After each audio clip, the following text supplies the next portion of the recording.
My name is Zoe Lake, and I'm the owner of KILN Floating Sauna. I was inspired to start KILN after visiting family in Norway, where floating saunas are really popular. I was so inspired by the experience and by the community of sauna, and I decided to come home and start my own. I came across the sauna place on Google. I had started the project of building KILN Floating Sauna.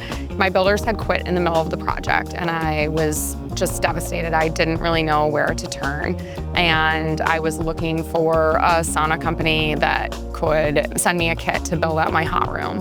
And Brian at the sauna place helped talk me through different bench specifications, different wood, having open or closed benches.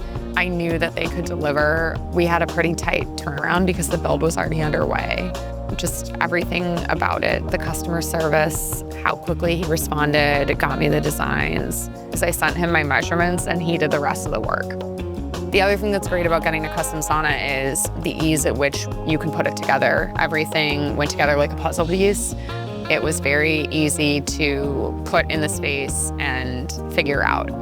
Everything about it, every detail was exactly how I imagined. I have constellation lights in the ceiling. I ultimately chose Western red cedar because of the aromatics, and I wanted a space that smelled as beautiful as it looked. Some feedback about the sauna, specifically about the build that I've gotten, is that the backrests are at the perfect height and that the incline really helps with lumbar support, and so people feel very comfortable sitting in my sauna for long periods. The most important advice I could give is finding businesses to work with that are reputable and that follow through and are professional, and the sauna place was that.